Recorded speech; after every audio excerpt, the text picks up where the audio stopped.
Kuji was a traveler who found herself in a vast, complex maze, feeling lost and desperate for a way out.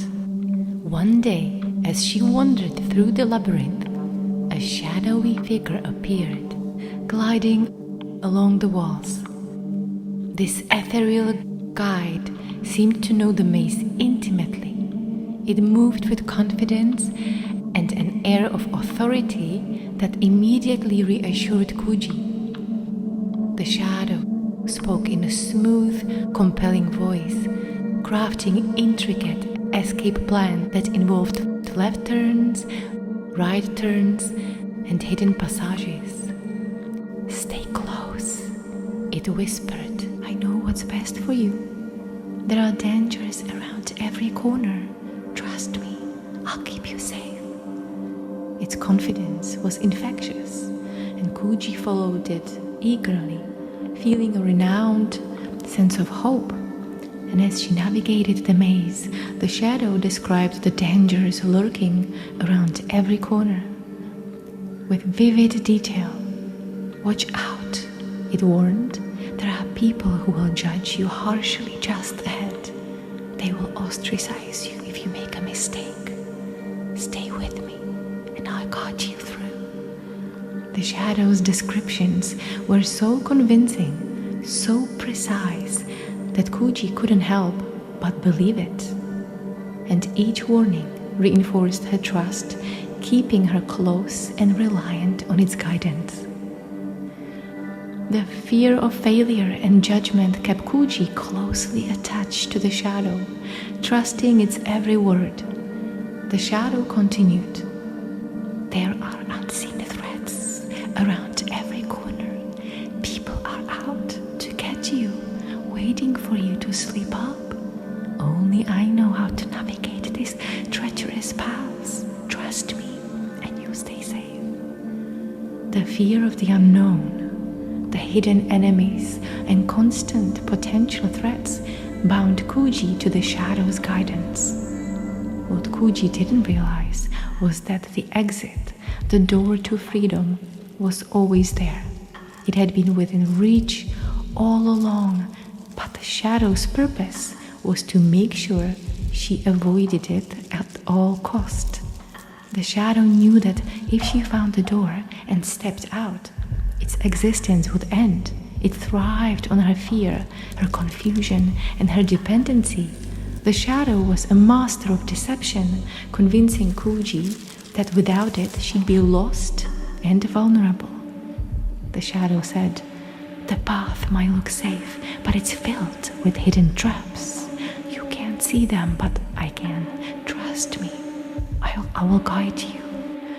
And because she didn't know, because she couldn't see what the shadow claimed to see, she believed it. She felt she had no other choice but to rely on its knowledge. Imagine the constant anxiety Kuji felt, always thinking about what would be lurking behind every corner and what might happen next.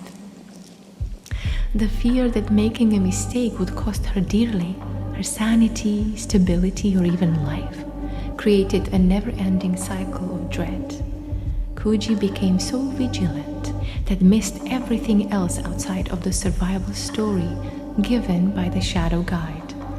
She completely overlooked all the green flags, her best opportunities in her life. And then where there were the red flags. Kuji met her boss, who was a director of a marketing company, at a networking event. He disrespected her from day one, but she didn't even see it. The shadow insisted she needed these people, that they were the only options she had. This story was so powerful and convincing that she believed it. She worked for him for years.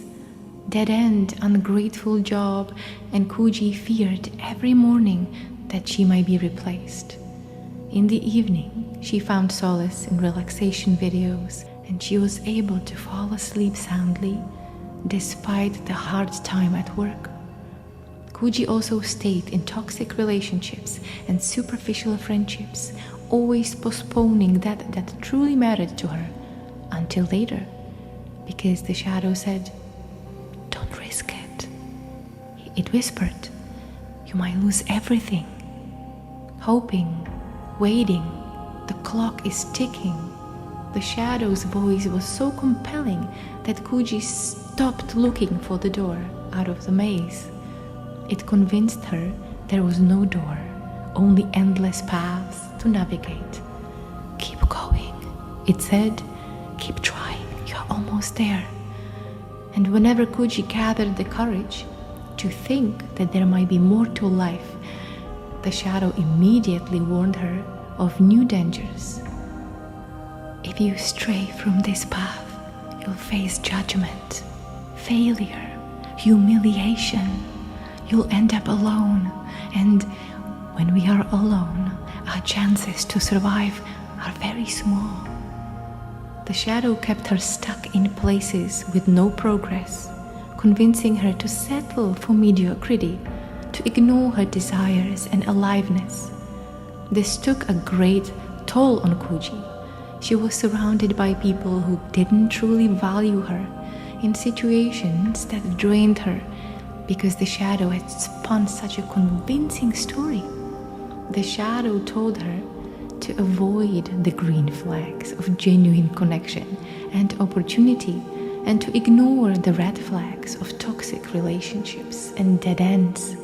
It was a master of deception, keeping her in this perpetual state of anxiety and dependency. And then, one time, however, Kuji mastered the courage and ventured beyond the confines of its oppressive guidance and discovered something that truly brought her joy, pursuing her dream of writing a book. Kuji had always wanted to be an author, but life's responsibilities and the shadow's constant warnings had kept her from ever starting. And on this particular day, she decided to write. She sat down at her desk, the blank page in front of her, and she began to type. Words flowed effortlessly, her imagination coming to life on the page. She was writing about her relentless journey through the maze, capturing the endless twists and turns and her unwavering faith in the shadow's guidance. She poured her heart into her words, describing how sometimes, through the cracks in the walls, beams of light would seep through, touching her with this inexplicable warmth. This light, though she didn't fully understand it, filled her with fleeting moments of freedom and joy. The joy she felt when writing was intoxicating, a pure, unfiltered expression of her soul, and for the first time in years, she felt alive, connected to her true self.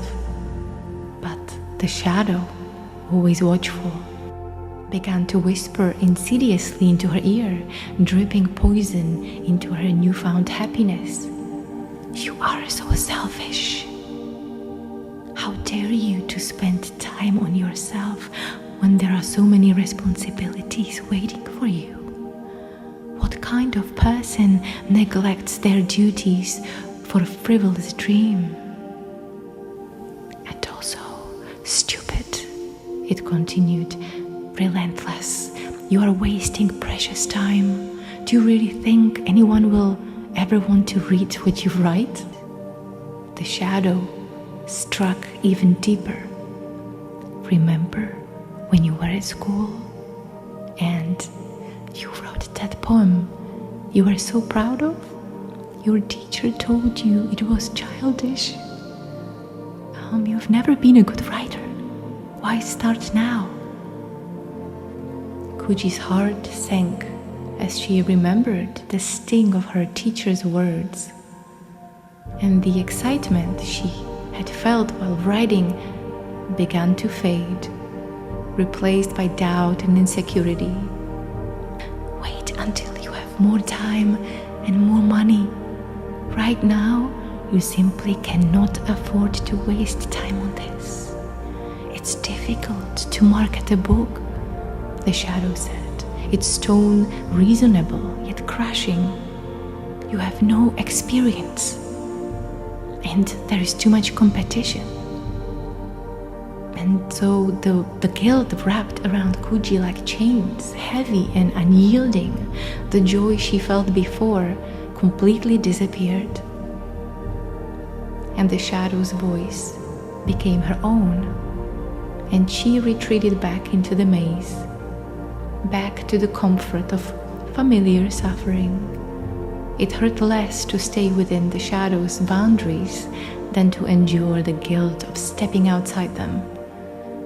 You're simply unprivileged in your situation to do something new, the shadow whispered. What will people say when they see that you are pursuing a childish dream? You don't have enough money to waste on riding supplies, mentors, courses. You should be saving, not spending. You are not as good as others. Your writing is mediocre at best. Who would ever want to read it? Nobody needs your stories. Focus on what's practical, what's necessary. And so guilt was a powerful weapon, and Kuji felt its sting deeply. It was the guilt that kept her trapped, making her believe that any step towards her own happiness was a betrayal of her responsibilities, her worth, and her place in the world. And so she stayed in the maze, and the shadow's whispers convincing her that this was where she belonged. Eventually, Kuji grew exhausted and resigned. She settled for situations and people that didn't feed her heart and soul because venturing out was just too painful and anxiety-inducing. Yet the door, the exit, was always there, bathed in bright light with no shadows, just pure clarity. But as Kuji started to question the shadow's intentions and its plan, she opened her journal, filled with notes from every escape plan the shadow had given her. And the realization hit her like a punch to the gut. The shadow had been leading her in circles. Each path was a dead end, each promise a mirage. She looked at the shadow, still whispering about the next turn, and suddenly the truth dawned on her. The shadow never intended to help her to find the exit. Its purpose was to keep her in the maze, to keep her searching and seeking, to ensure she never found the door. The shadow thrived in the maze, feeding off her confusion and dependency. And the real reason it warned her about the dangers was to keep her scared and reliant on it. This shadow, which she trusted implicitly, was nothing more than a deceiver. It had been manipulating her all along, so she would remain lost in the maze, and its survival depended on her ignorance and fear, as it could not survive in direct light. It would do anything to keep her in the maze, and it was a master convincer. So, the maze represents uncertainty. The shadow was the false self, the knower, the reasonable voice in her head with a plan that convinced her that it knew what was best for her and for her future. But when Kuji saw the door, the clear, undeniable truth, she understood that she had been following a fraud. The shadow, which had seemed so authoritative and knowledgeable, was merely a figment of her own imagination, a belief, a mirage. And with this realization, she stepped into the light. And in that moment, everything changed. There was clarity and freedom, and the light was not just a physical illumination, but an awakening to her true nature. She saw that the shadow was not a real entity. It had no substance, no reality on its own. And when this was recognized, it was also clear that his plan to escape the maze was not real as well. As Kuji stood in the light, the weight of her past fears and anxieties dissolved as if they've never existed in the first place. She realized that she didn't need to relax or relieve her anxiety. It just became a distant memory, a funny meme. Anxiety was a product of her false self, the part of her that clung to control and certainty.